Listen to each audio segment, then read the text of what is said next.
Welcome in, ladies and gentlemen, to the next episode of Joe Kelley's Psychedelic Experience. Hey, what's going on with you? Your old pal Joe here, checking in with you on a motherfucking Monday, my friend. How have you been? I know it's been a minute since we've talked last. I'm sorry. I'm sorry I missed you last week, but hey, I hope you had a great week, and guess what? I hope you're doing better than you ever thought you possibly could be doing, my friend. And if you're not, it's okay. But get your shit together, all right? The world's falling apart. You don't have time to be slacking anymore, or maybe all you want to do is be slacking. And if that's the case, slack away, my friend. Just don't feel bad about it and make it other people's problem, okay? Real quick, some shows coming up. Tonight, May 16th, I will be at New Heights Brewing here in Nashville, Tennessee. Also, May 26th, Jackalope Brewing, also in Nashville, Tennessee. June 9th, the East Room here in, by God, Nashville, Tennessee. And then also towards the end of June, 22nd, 23rd, couple more shows in Nashville. And hey, July 1st, guess where I'll be? Fucking Nashville. And then in August, I'm going to be up in Cincinnati. So working on a tour, more dates to come for August. I'll keep up with Joe Kelley or at joekellycomedy.com. Keep up with Joe Kelley at joekellycomedy.com. That makes perfect sense. But yeah, shows coming up around Nashville. And working on a tour, working on producing some shows. Lots of stuff coming your way, friends. Hope you're ready for it, because if you're not, it's coming anyway.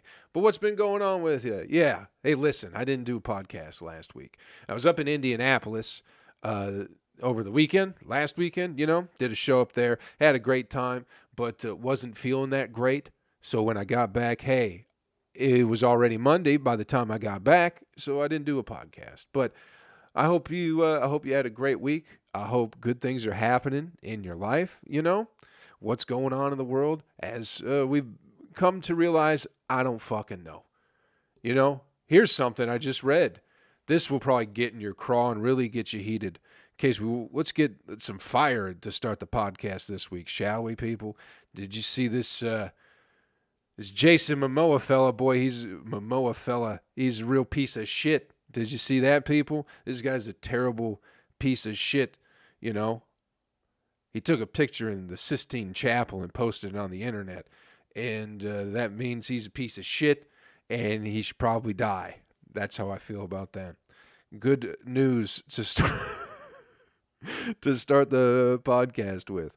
I just clicked on, I went CNN.com, scrolled down a little bit, and the first thing that popped up said, Jason Momoa apologizes after taking photos in the Sistine Chapel.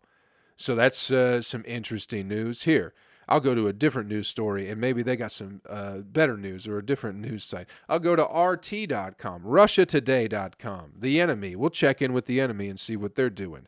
What do they have to say? Serbian president doubles down on Russian sanctions. America's selective outrage over Ukraine is fashioned by a well-oiled propaganda machine. Just ask the people of Yemen. I don't know what any of this means, people. I don't know what any of it means. I don't care. I feel like I'm at a weird place where I'm trying to pay attention to what's going on in the world just so I can have something to maybe talk about on the podcast or talk about during stand-up. But I've come to the realization that I just do not give a fuck at all. None whatsoever. I don't care about the rich people beating each other up and shitting in each other's beds. I don't care about that. I don't care about the stock market crashing. I don't care about the impending doom that's just around the corner for our society and culture. I don't care. I don't care that Elon Musk bought Twitter or whatever. I just don't care about any of it. And I don't know what to do. I'm trying to tune back into society, but I don't know. I feel so much better when I'm not paying attention to any of this shit. I've felt very peaceful the past couple of weeks, people, and it's getting weird, I keep petting a cat, and I've never been a cat person in my life. If you're a fan of this podcast, you guys know I'm a dog guy. I've been a dog guy forever. But now there's this cat that keeps laying on my chest and purring, and I pet it, and then I eat some yogurt, and maybe I'm gay. I don't know anymore. I'm lost, people. I feel at peace with myself and at the world with that cat on my chest. What the fuck? What am I supposed to do? How do you communicate with people if you don't know what the fuck's going on in the world? But I have been enjoying having that cat just lay on my chest and purr. It's been wonderful. I just get up in the morning, I go for a walk, I listen to music, sometimes 20 minutes, sometimes an hour. I just go and walk because I got nowhere to be and nothing to do, and no one's expecting anything from me. And I enjoy it. And I don't think about the bad news in the world. I just listen to the music, and I sing. And sometimes I dance a little bit while I'm walking, you know. I'm just feeling good out in the world, and I don't know how to communicate it to people.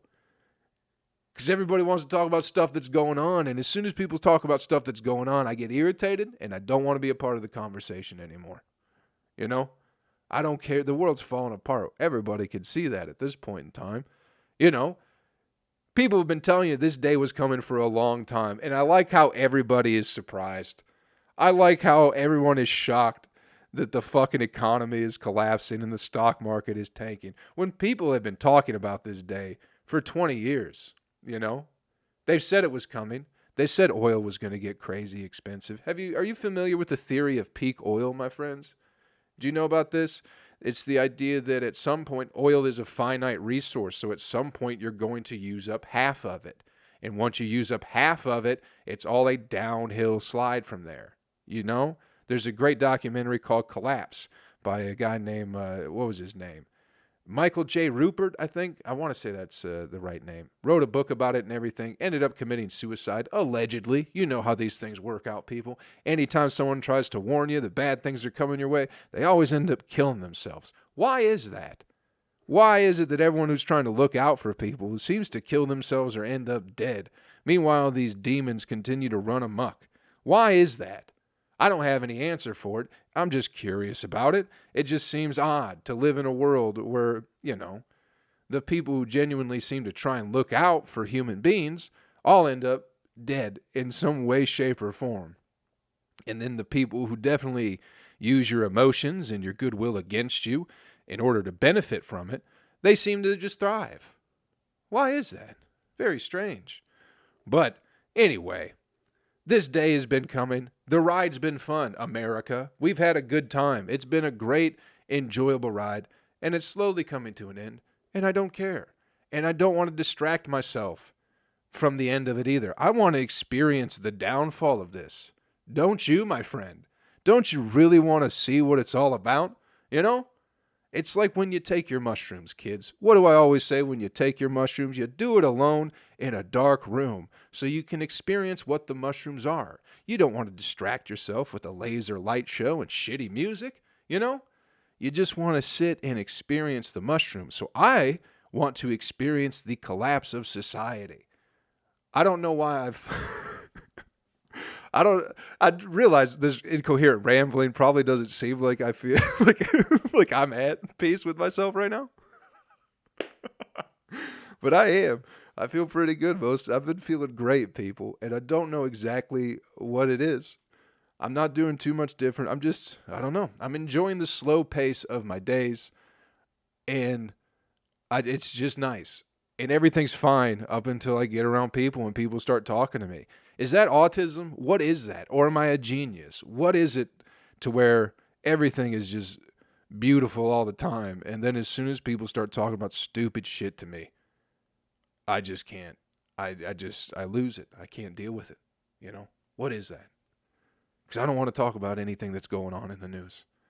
Nothing's good going on, you know? I've been going down this rabbit hole of, I've been watching like old conspiracy documentaries again. It's been fun. In case you couldn't tell, I've been going down this rabbit hole of old conspiracy documentaries, and especially stuff with the CIA. Not even conspiracy, just little tidbits about the CIA that I think everybody should know. Oh, real quick for everybody who's watching this, I haven't really acknowledged the sunglasses yet. I'm wearing sunglasses inside now. You know what I mean? I don't care for these all these bright lights. It's a little bit too much for your old pal Joe's eyes, so I'm wearing sunglasses now. Also, I have noticed that a lot of cult leaders tend to wear the shades, so I'm going to keep these motherfuckers on. You know what I mean? But yeah, have you guys listen? If there's one conspiracy documentary you should watch, it is made by Alex Jones from Infowars, all that shit. But if you have not ever watched The Obama Deception, I highly recommend you do watch it. It does sound like it's an anti-Obama documentary, and in a way it is, but it's a fantastic documentary more about what politics is and what the president actually is, and more like the behind the scenes sort of stuff. You know what I mean? Is it a conspiracy? They're not talking about like steel melting beams or who shot JFK. They're just like, hey, everybody who works for Obama also works for banks and big corporations and shit like that. So, just a fascinating documentary. You should check it out. That's why we're in the trouble that we're in, is because the world is in the hands of very few people. Are they possibly interdimensional demons from space/hell? Yeah, that's a possibility too, you know. But on the surface, they're just greedy people who just want to control things, you know? And maybe they're from a different dimension. Yeah, maybe they're, you know, again, interdimensional demons who pretend to be humans so then they can treat the rest of us like cattle in a way, livestock, you know? Maybe that's a possibility too. But on the surface, we're all fucked. Because business and politics and banking and politics, it's all so intertwined, you know, that like you can become the CEO of a major corporation, a bank, let's say, and then you can get involved in politics in some way, and then you can pass legislation to help bankers, and then you can quit politics and go right back working for your bank. That's the world we live in, people. Is that capitalism? I don't think so. I think we live in a fascist world. I think the whole world is just nothing but fascism at this point in time, which I think on a basic understanding, because I'm not that smart, people, but what I think fascism isn't that when corporations kind of run the government? Isn't that what it is? Or when the government becomes corporations? And if that's what fascism is, if you don't understand that that's what's going on, there's absolutely no hope for you in any way, shape, or form. You know? If you still think that this is a democracy, I mean, come on, people. You're fucking, I almost said wake up, but I don't want to be one of those. I don't want to be one of those guys who's yelling at everybody, wake up, man, can't you see it? They're doing it right in front of your face. I'm wearing sunglasses and a cutoff t-shirt right now. This t-shirt has no sleeves, my friends. It did at one point in time, but I cut them off. And now I'm wearing this shirt and my sunglasses, and I feel great. I also have not been drinking alcohol in like 2 weeks. And anytime I start getting sober, my mind just is fucking, I don't know, people. I feel more normal when I'm drinking. When I'm not drinking, I feel like I feel like good things are coming my way, and I don't know how to handle it, you know? But do I have a drinking problem? I don't know. That's for somebody else to decide. I'm just taking a break.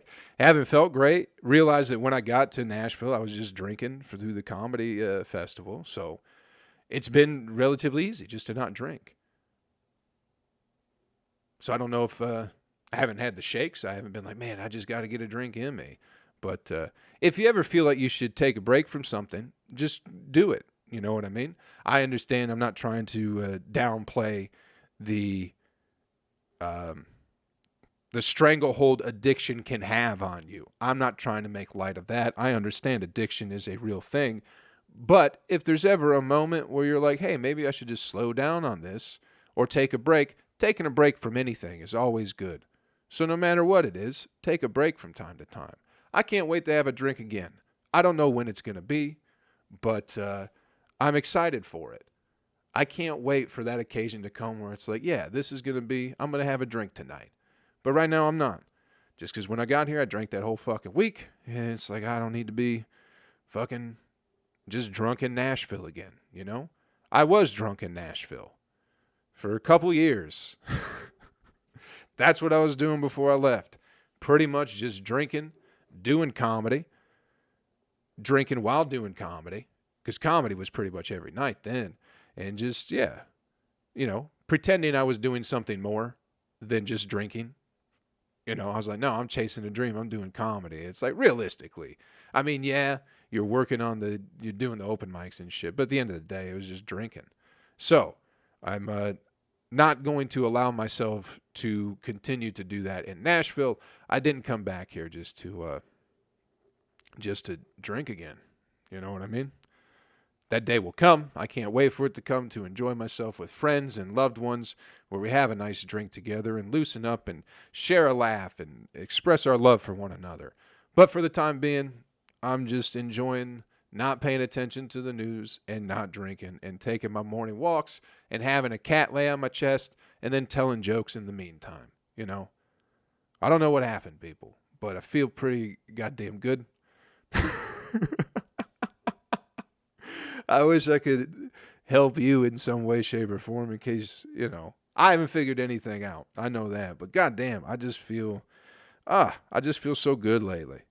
I'm not worried about a goddamn thing, And for a minute, I guess there was a day last week where I wasn't feeling so great. I got this idea for a show I'd like to run, and I was trying to do it at the comedy club here in town at Zany's, and got some good feedback about it. But then when it came down to the final boss who makes decisions, they didn't enjoy the idea of the show. So that kind of that bummed me out. But there's other people around here, other people who, believe in me and believe in the idea. So got a different venue. The show's going to be coming.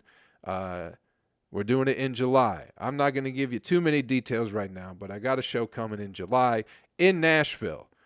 It's going to be, I'll give you the fucking date too, in case you want to mark it down, in case you're going to be around, I hope it'll be a good show. I think it'll be a great show. I believe it is going to be July 13th, which is a Wednesday. But more details to come, people. But yeah, I feel, you just got different people around. So that's what I'm looking at. Because it is easy to go, oh, the club doesn't want me. And it's not that at all. It's not that they don't want you. It's just that that's not right for whatever they're trying to do or whatever it is, But rejection can be, what's the word I'm looking for? I don't know. It can kill your motivation. I know that. Especially because realistically, I would love to do that show at Zany's. I would love to do a show, have my own show at Zany's. I would love to get my fucking picture on that wall. That is a goal of mine in this next year, to get my picture on that fucking wall. And if it happens, great. And if it doesn't, I think I'm okay with it. I really want that. I want my picture to be on that fucking wall. But if it doesn't, maybe I'll find a different wall to get my picture on. I don't know, people. I don't even know what I'm talking about anymore. But I feel at peace, as I've said 900 times. This has been a quick one. Hey, it's all right to be quick and just check in for a moment. Again, I don't know what's going on in the world. I'm getting back to my coffee ground and coconut oil body scrubbing. Remember that, people. Remember when I first started this podcast, the early episodes, when I first discovered the coffee ground and coconut oil body scrub? Oh, man. Here's a little tip for you, people. Take this one home. Take your coffee grounds, mix it with some coconut oil, get in the shower, rub that shit all on your body. Exfoliate your skin, and then rinse it off. And you'll feel so fucking fantastic. It feels good. Your fucking gooch smells like goddamn coffee and coconut for at least a day and a half. You know what I mean? It's fucking wonderful, people. That's what I'm doing with my days. I'm rubbing my body, and I'm petting a cat, and I'm wearing sunglasses inside the fucking house.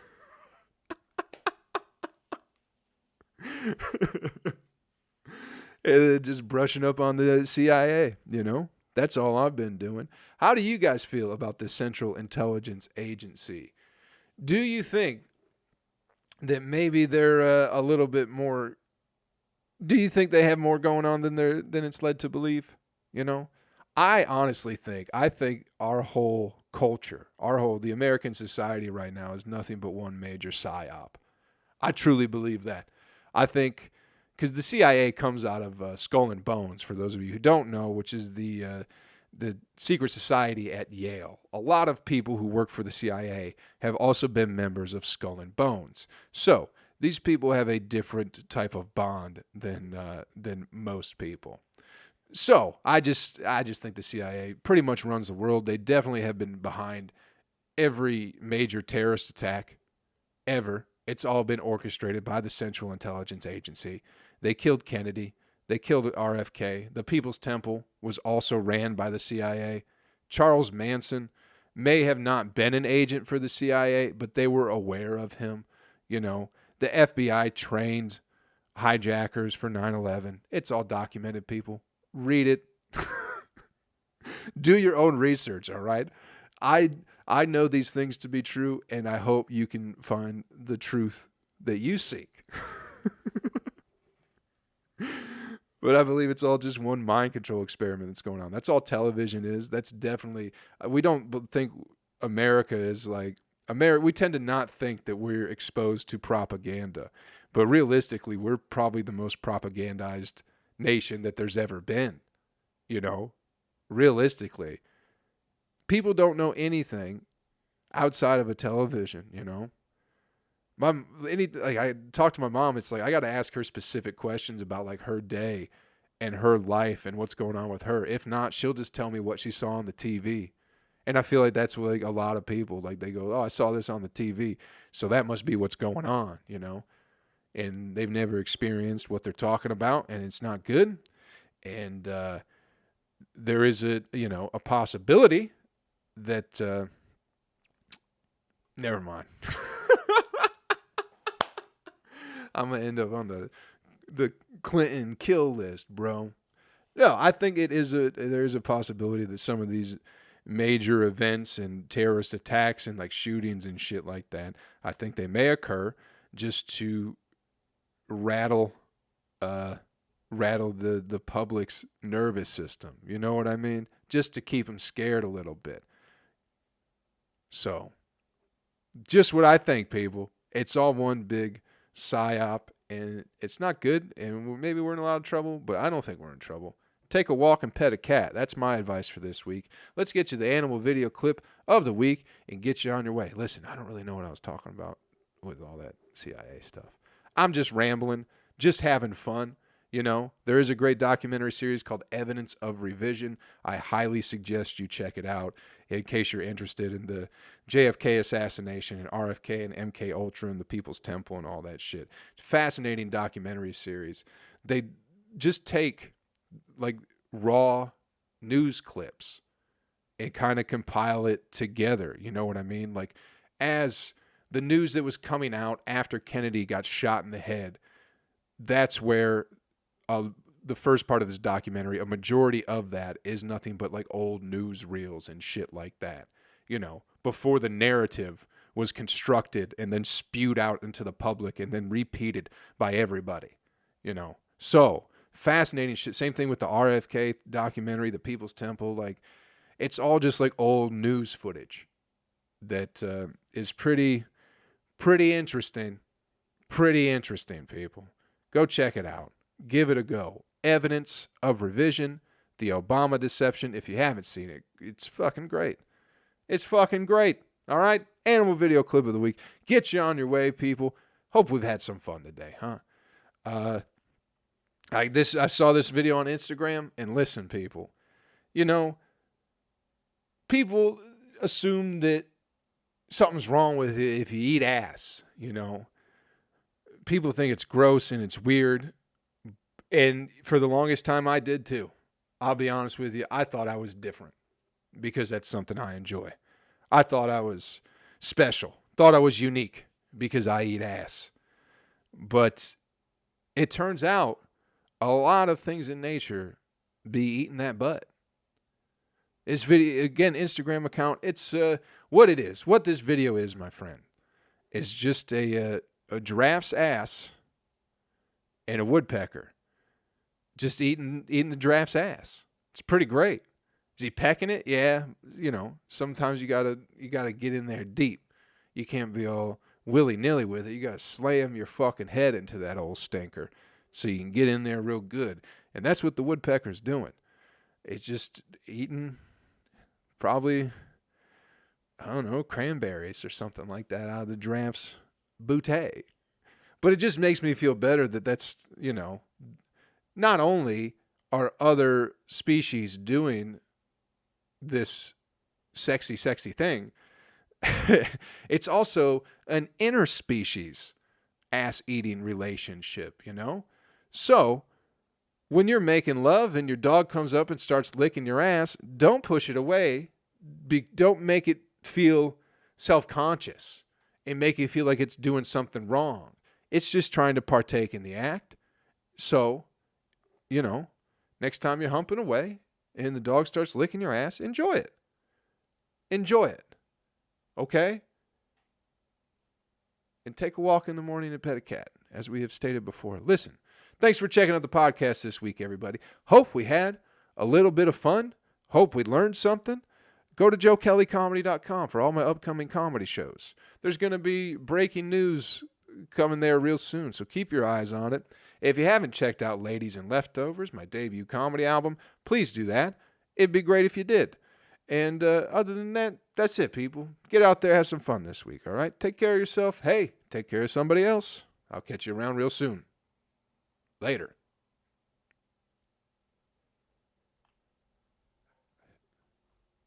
Hello, video people. How are you? This is our special time. Again, I would want to give you a special thank you for watching this on YouTube. Maybe you're not even watching it. Maybe you're cooking and you're just listening to it. But listen, you're the best. I love you.